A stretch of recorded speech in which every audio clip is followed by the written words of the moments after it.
다시 한번 교회에 오신 것을 환영합니다. 이 시간 주님의 은혜가 저희와 함께하는 귀한 시간 되시기를 바랍니다. 우리는 오늘부터 좋은 것에서 위대한 것으로 라는 설교 시리즈를 시작합니다. 그 이유는 좋은 것은 위대한 것의 적이 되기 때문입니다. 많은 사람들이 위대한 사람이 되지 못하는 이유는 그들은 이미 좋은 사람이 되었기 때문입니다. 많은 리더들이 위대한 리더가 되지 못하는 것은 그것은 그들이 이미 좋은 리더가 되었기 때문입니다. 많은 부모들이 위대한 부모가 되지 못하는 이유는 그들은 이미 좋은 부모가 되었기 때문입니다. 많은 배우자들이 위대한 배우자가 되지 못하는 이유는 그들은 이미 좋은 배우자가 되었기 때문입니다. 또 많은 직장인들이 위대한 직장인이 되지 못하는 이유는 그들은 이미 좋은 직장인이 됐기 때문입니다. 많은 학생들이 위대한 학생이 되지 못하는 이유는 그들은 이미 좋은 학생이 되었기 때문입니다. 많은 가정들이 위대한 가정이 되지 못하는 이유는 그들은 이미 좋은 가정이 되었기 때문입니다. 또 많은 사업체들이 위대한 사업체가 되지 못하는 이유는 그들은 이미 좋은 사업체가 되었기 때문입니다. 또 많은 교회들이 위대한 교회가 되지 못하는 이유는 그들은 이미 좋은 교회가 되었기 때문입니다. 이 세상에 극소수의 사람들만 위대한 사람이 되는 이유는 대부분의 사람들은 좋은 것에 만족하기 때문입니다. 이 세상의 대부분의 사람들이 위대한 남편, 아내, 부모, 자녀, 학생, 사업주, 직장인, 기독교인, 리더가 되지 못하는 이유는 그들은 이미 좋은 사람이 된 것에 만족하기 때문입니다. 우리는 위대한 사람들을 보아왔습니다. 그들은 보통 사람과 무언가 다른 것 같습니다. 하지만 중요한 사실이 있습니다. 그것은 이 세상의 위대한 사람들도 위대하게 태어나지 않았다는 것입니다.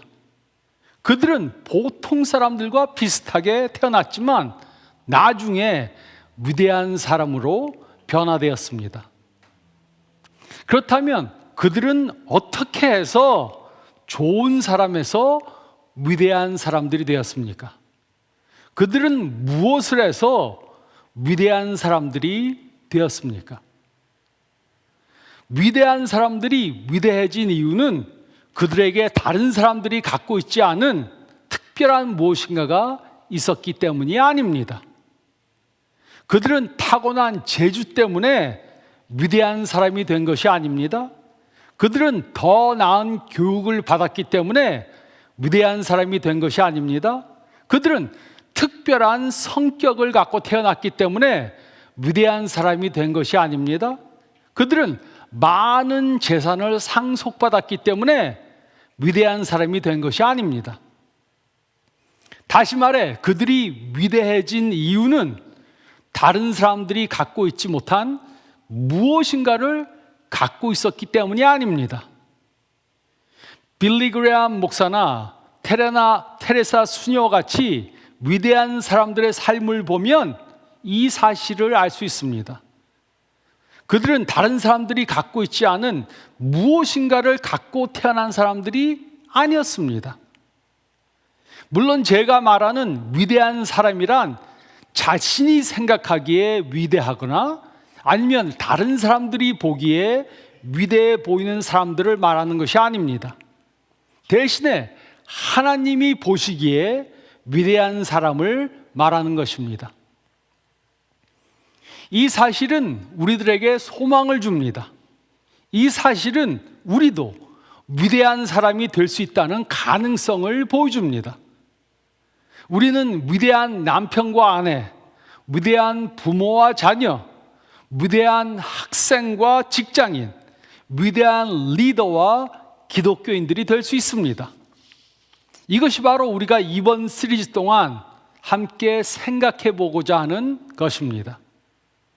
우리는 무엇을 해야 좋은 사람에서 위대한 사람으로 변화될 수 있습니까? 세상의 위대한 사람들의 삶을 살펴보면 한 가지 공통점을 발견하게 됩니다. 그들이 위대한 사람이 될 수 있었던 이유는 그들이 위대해지기로 결정했기 때문입니다. 그들이 위대한 사람들이 된 것은 그들이 위대해지기로 결정했기 때문입니다. 그러므로 이번 시리즈를 통해 위대한 사람들이 되기 위해 해야 할 결정들에 대해서 생각해 보겠습니다. 무슨 결정을 해야지 우리가 좋은 사람들에서 위대한 사람들이 될 수 있는가? 그리고 오늘은 그 첫 번째로 위대한 사람이 되기 위해 위대한 리더가 되기로 결정하는 것에 대해 생각해 보겠습니다. 우리의 가정과 직장과 교회와 나라를 좋은 곳에서 위대한 곳으로 만들기 위해 위대한 리더들이 필요합니다. 위대한 리더들이 없이는 가정도 직장도 교회도 나라도 위대해질 수 없습니다. 그러므로 우리는 우리가 속한 가정, 직장, 학교, 교회, 나라가 좋은 수준에 머무르지 않고 위대한 곳으로 변화되기 위해 먼저 우리가 위대한 리더들이 되어야 합니다. 그렇다면 무엇이 우리를 위대한 리더가 되게 해줍니까? 역사를 돌아보면 많은 위대한 리더들이 있었습니다. 그러나 우리는 가장 위대한 리더의 모습을 예수님에게서 볼 수 있습니다. 예수님을 구세주로 믿지 않는 사람들도 그가 인류 역사상 가장 위대한 리더 중 한 사람이었다고 인정합니다. 그렇다면 무엇이 예수님을 위대한 리더로 만들었습니까? 요한복음 13장 말씀을 보면 예수님은 우리가 위대한 리더가 되기 위해 어떤 리더가 되어야 하는지 가르쳐 주셨습니다. 첫째로 우리가 읽은 말씀 가운데 1절로 7절 말씀을 보면 우리는 섬기는 리더가 되어야 합니다. 우리는 섬기는 리더가 되어야 합니다. 어떤 사람들은 위대한 리더, 어떤 사람들은 위대한 리더가 되기 위해 특별한 개성과 뛰어난 리더십과 강한 카리스마와 뚜렷한 신념이 필요하다고 생각합니다. 하지만 많은 경우 이것은 사실이 아닙니다. 오히려 이와 반대로 많은 위대한 리더들은 겸손하고 조용하고 때로는 내성적인 사람들입니다. 생각해보면 이것은 매우 자연스러운 것입니다. 우리는 교만하고 이기적이고 건방진 사람을 따르는 것을 좋아하지 않습니다. 우리는 겸손하고 다른 사람을 사랑하고 자신보다 남을 먼저 생각하는 그런 사람을 따르고 싶어 합니다. 이것이 바로 예수님이 우리들에게 가르쳐 주신 것입니다. 이것이 예수님이 우리들에게 가르쳐 주신 리더십입니다. 요한복음 13장 말씀을 보면 예수님께서는 이제 자신이 십자가에 달려 돌아가실 때가 가까워졌다는 것을 아셨습니다. 그래서 예수님은 제자들에게 아주 중요한 레슨을 가르쳐 주고자 하셨습니다. 1절은 다음과 같이 기록했습니다. 6월절 전에 예수께서 자기가 세상을 떠나 아버지께로 돌아가실 때가 이른 줄 아시고 세상에 있는 자기 사람들을 사랑하시되 끝까지 사랑하시니라. 이제 6월절이 가까웠습니다. 예수님은 이제 곧 이 세상을 떠나 성부 하나님께 돌아가실 것을 아셨습니다. 그럼에도 불구하고 예수님은 제자들을 끝까지 사랑하셨습니다.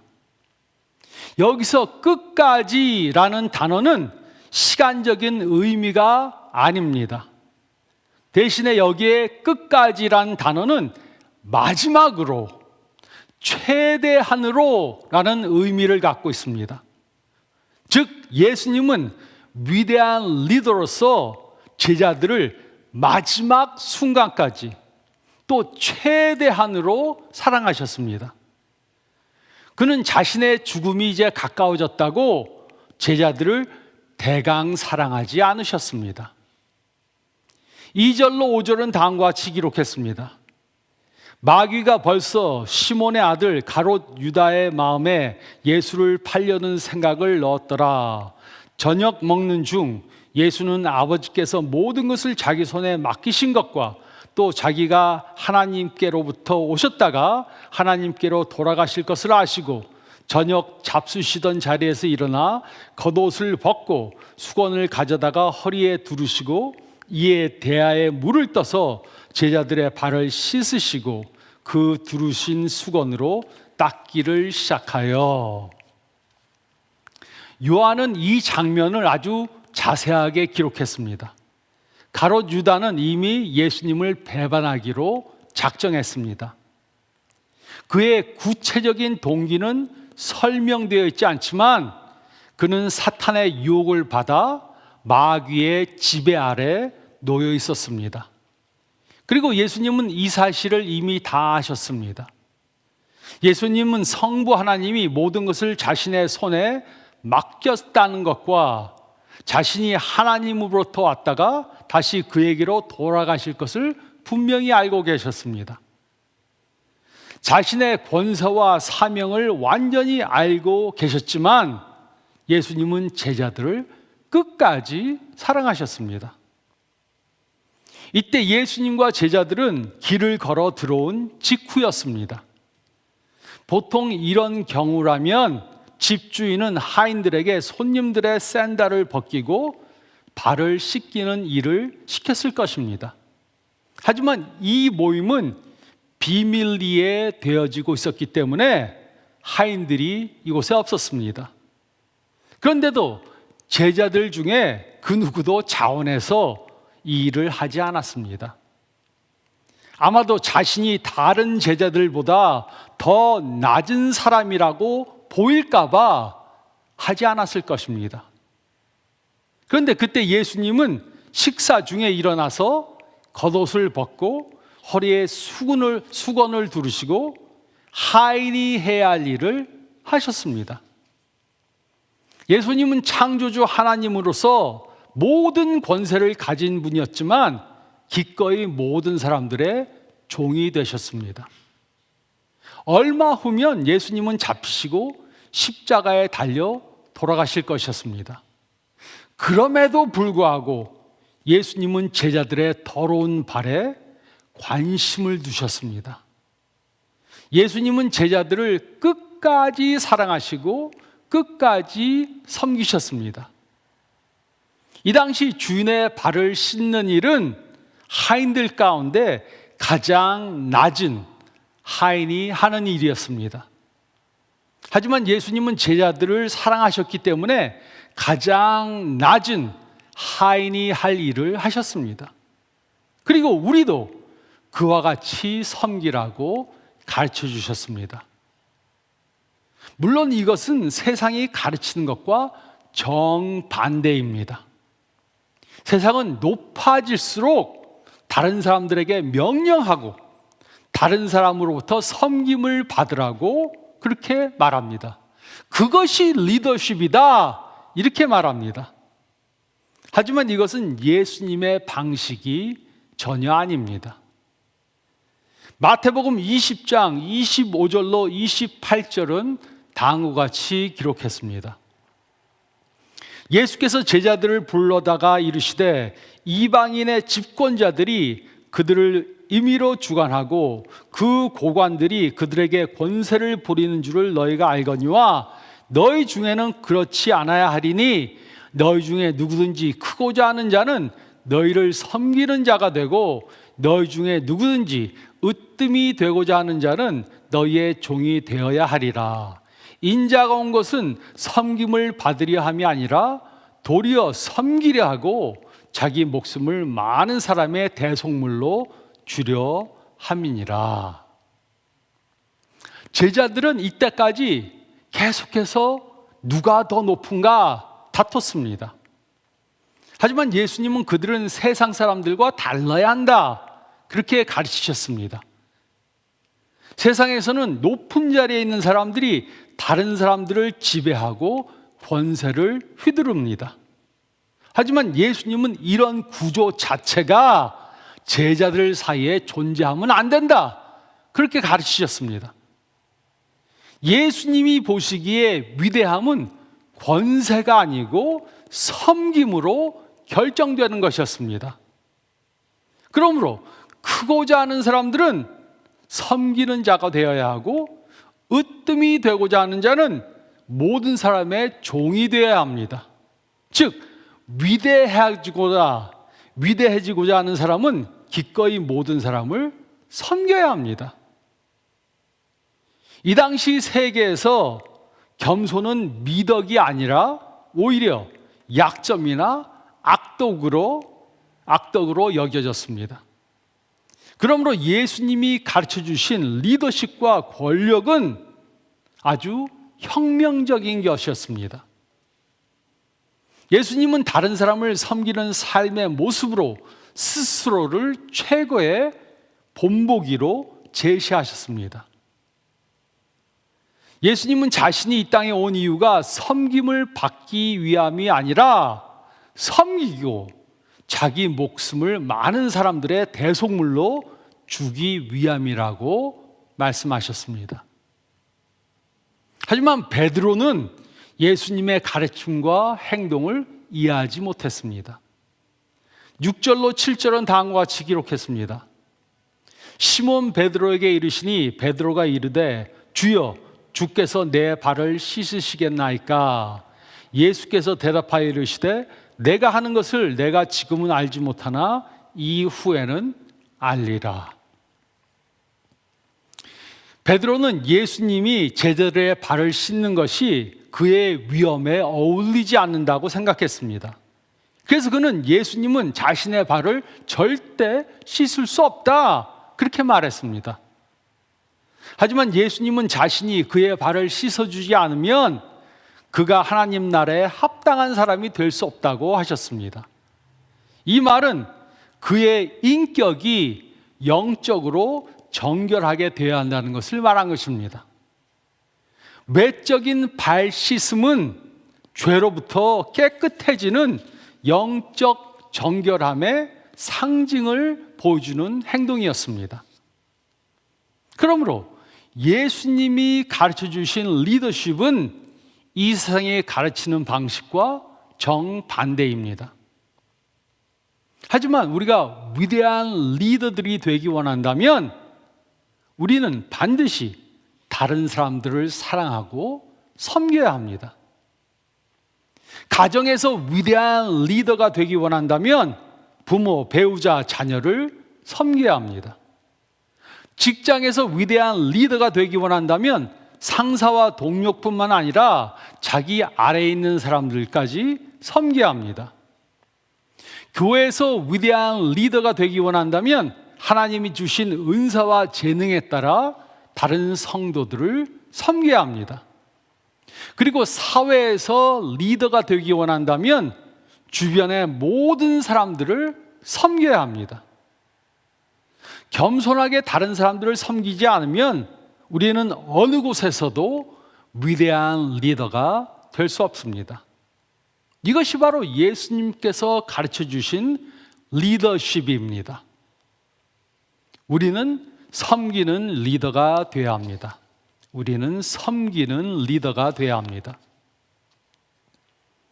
그리고 둘째로 4절과 5절 말씀을 보면 우리는 훈련된 리더가 되어야 합니다. 우리는 훈련된 리더가 되어야 합니다. 4절로 5절은 다음과 같이 기록했습니다. 저녁 잡수시던 자리에서 일어나 겉옷을 벗고 수건을 가져다가 허리에 두르시고 이에 대야에 물을 떠서 제자들의 발을 씻으시고 그 두르신 수건으로 닦기를 시작하여. 예수님은 계획 없이 하신 일이 하나도 없으셨습니다.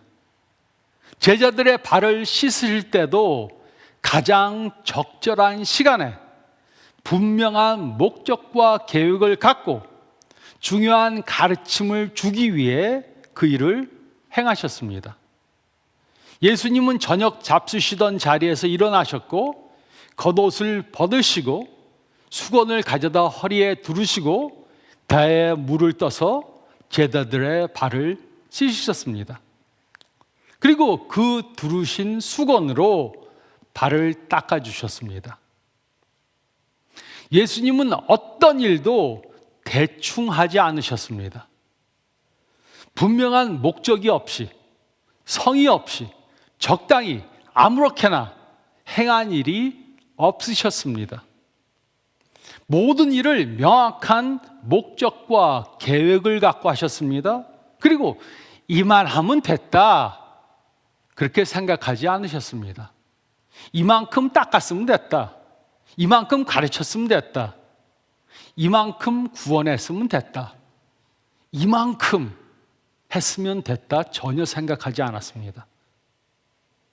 이제 얼마 후면 예수님은 잡혀서 십자가에 달려 돌아가실 것이었습니다. 그럼에도 불구하고 예수님은 제자들의 더러운 발에 모든 주의를 기울이셨습니다.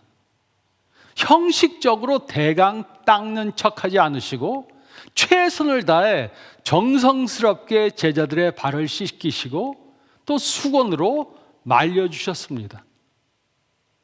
이처럼 예수님과 같은 훌륭한 리더들에게는 분명한 초점과 훈련된 의지가 있습니다. 그들은 어떤 일도 성의 없이 대강하거나 계획 없이 하지 않습니다. 위대한 리더들이 위대한 리더가 된 것은 그들이 훈련된 리더가 되기로 결정했기 때문입니다. 그러므로 우리는 질문해야 합니다. 나는 어떻게 훈련된 리더가 될 수 있는가? 우리들에게는 반드시 훈련해야 할 영역들이 있습니다. 첫째는 우리의 생각입니다. 우리의 생각. 우리는 생각하는 것을 훈련해야 합니다.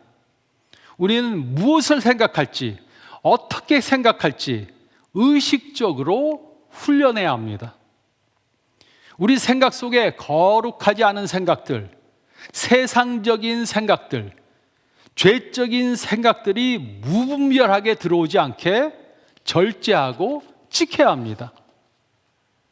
그러므로 우리는 생각하는 것을 하나님의 말씀에 따라 훈련해야 합니다. 우리는 성경적으로 생각하도록 훈련해야 합니다. 둘째는 우리의 행동입니다. 우리의 행동.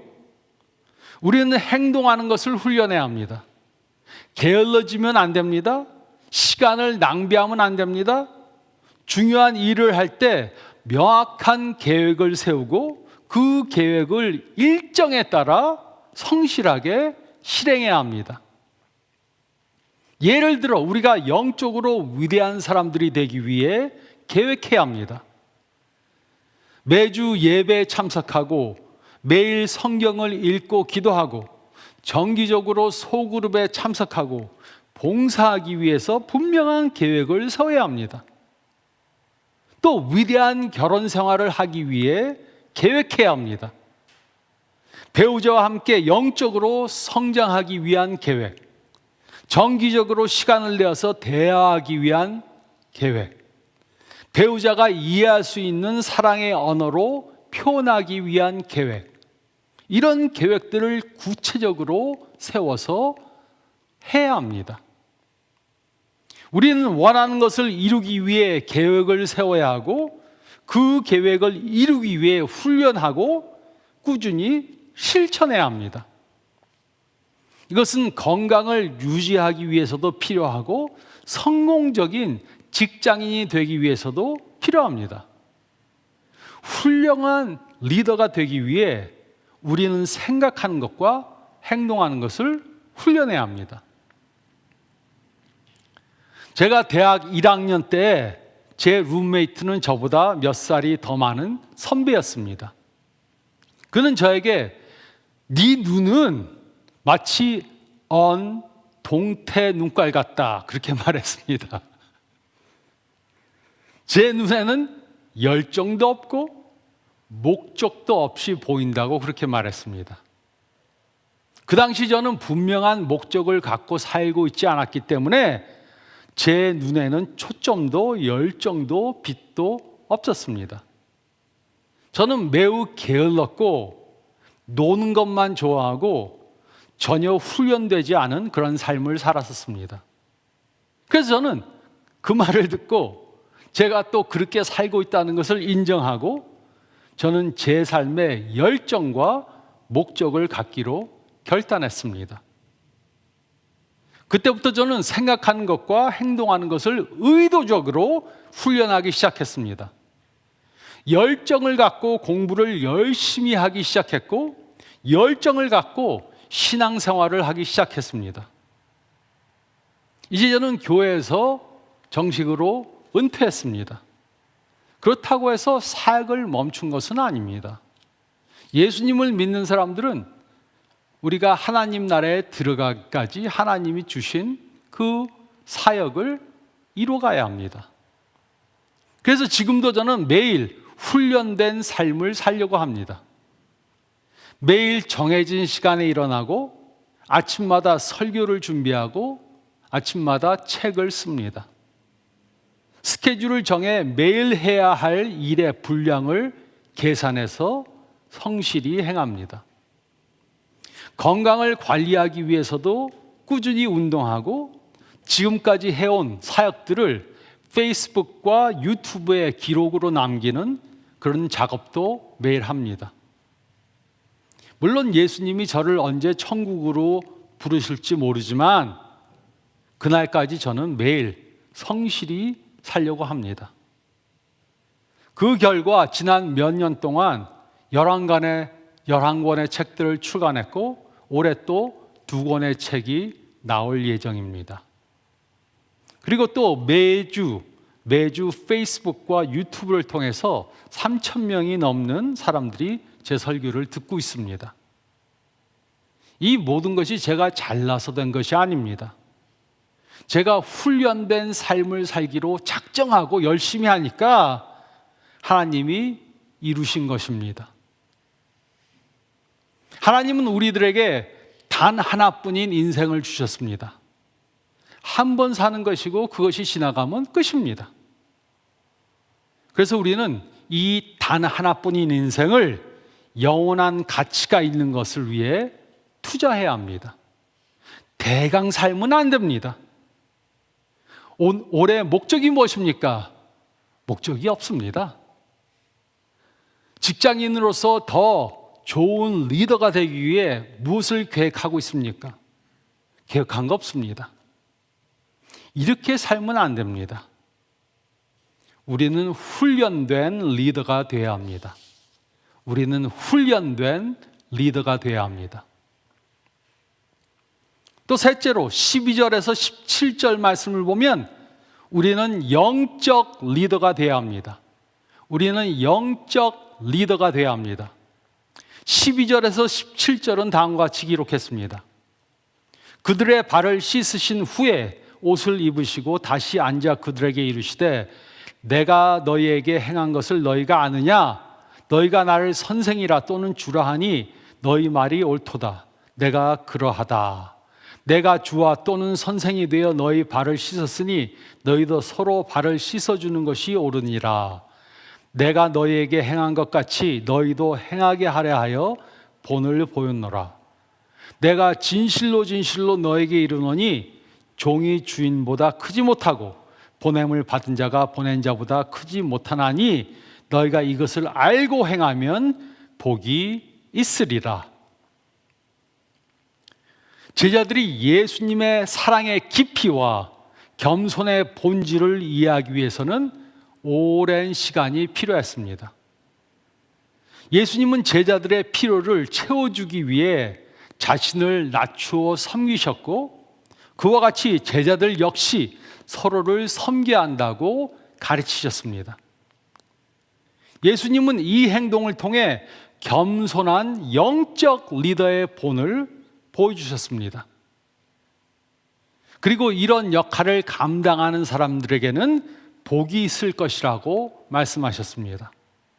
그러므로 우리는 예수님과 같은 위대한 영적 리더들이 되어야 합니다. 그러기 위해 우리는 여러 영역들에서 리더의 역할을 해야 합니다. 첫째로 우리는 물질적 영역의 리더가 되어야 합니다. 물질적 영역의 리더가 되어야 합니다. 예를 들어 배우자와 부모로서 가족에게 안전을 보장해주고 거할 곳을 마련해주고 먹을 것을 공급해주는 물질적인 책임을 져야 합니다. 이것은 리더가 반드시 충족해야 할 중요한 영역입니다. 또 둘째로 우리는 심리적 영역의 리더가 되어야 합니다. 심리적 영역의 리더가 되어야 합니다. 배우자와 부모로서 가족과 함께 시간을 보내고 사랑과 격려와 평화와 지지를 나눠줌으로 가족들의 심리적 리더가 되어야 합니다. 이 부분 역시 리더가 반드시 감당해야 할 중요한 영역입니다. 그리고 셋째로 우리는 영적 영역의 리더가 되어야 합니다. 영적 영역의 리더가 되어야 합니다. 배우자와 부모로서 가족과 함께 기도하고 성경 말씀을 나누고 가정 예배를 드리고 섬김의 본을 보임으로써 가정의 영적 리더가 되어야 합니다. 그리고 이 영역은 리더가 감당해야 할 가장 중요한 영역입니다. 예수님을 모르는 사람들도 물질적 영역이나 심리적 영역에서는 리더가 될 수 있습니다. 하지만 영적 리더는 예수님을 믿고 따르는 사람들만 될 수 있습니다. 물론 예수님도 제자들의 물질적 필요를 공급해 주셨습니다. 그들을 보호해 주시고 또 먹을 것도 주셨습니다. 또 예수님은 제자들을 사랑하고 격려하고 지지해 주므로 그들의 심리적 필요도 채워주셨습니다. 하지만 예수님이 제자들에게 가장 중요하게 채워주신 것은 영적 필요였습니다. 예수님은 그들의 죄를 용서해 주시고 영적 진리를 가르쳐 주셨고 하나님과 관계 맺는 삶이 무엇인지 직접 보여주셨습니다. 예수님과 같이 우리도 배우자와 자녀, 직장 동료와 친구, 교인들의 물질적 필요와 심리적 필요뿐만 아니라 영적 필요까지 책임져주는 영적 리더가 되어야 합니다.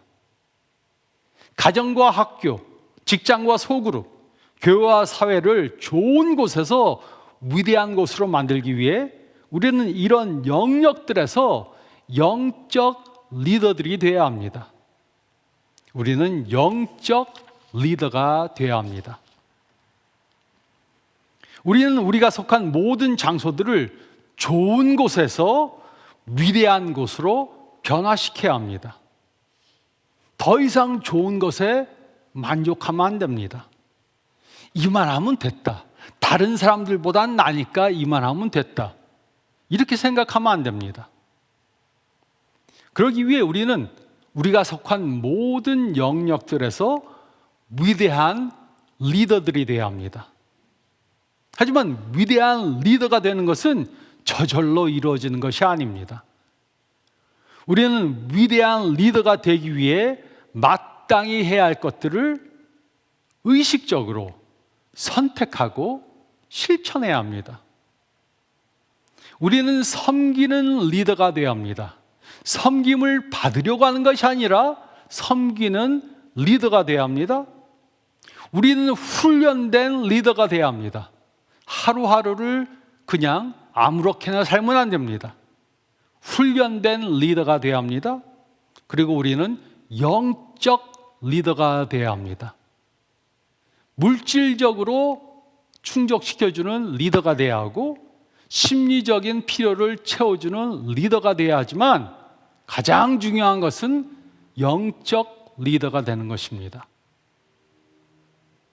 어떤 분들은 위대한 사람이 되는 것을 포기했습니다. 내가 무슨 위대한 사람이 돼. 아닙니다. 하나님은 우리 모두가 위대한 사람들이 되기 원하십니다. 제가 얼마 전에 그리스도인이여 초자연적으로 살라 그런 책을 썼습니다. 어떤 사람이 페이스북에 올라온 것을 보고 제목이 너무 거창합니다 그렇게 썼어요.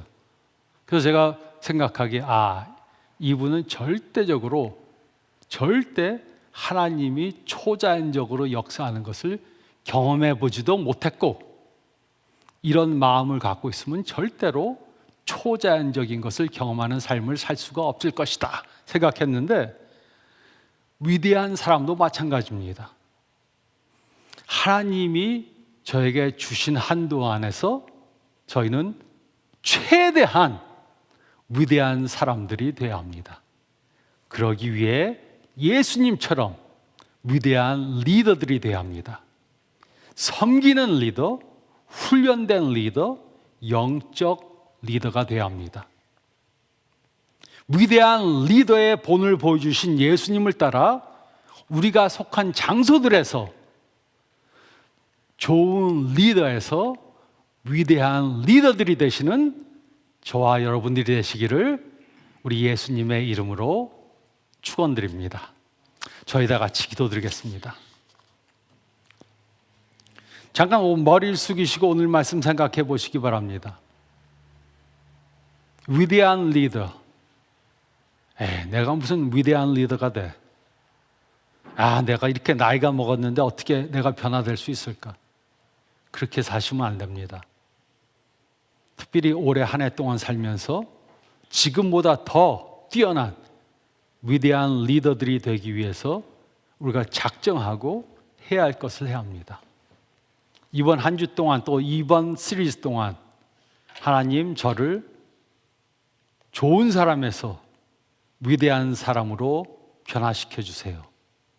이 말씀을 저희가 마음속에 품고 이번 한 주 동안 위대한 리더가 되기 위해 살 수 있도록 도와주세요. 생각하면서 한 주간 보내시기 바랍니다. 제가 기도드리겠습니다. 주님 감사합니다. 오늘 말씀을 통해 예수님의 그 리더의 모습을 본받아 저희도 위대한 리더들이 되기로 작정합니다.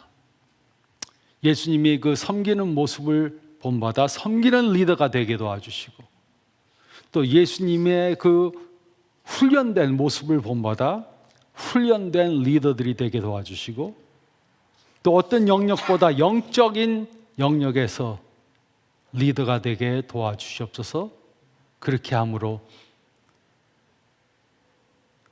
우리가 어떻게 생각하든 다른 사람들이 어떻게 생각하든 하나님의 눈에는 저희들이 훌륭한 리더들, 위대한 리더들이 되게 역사해 주시옵소서.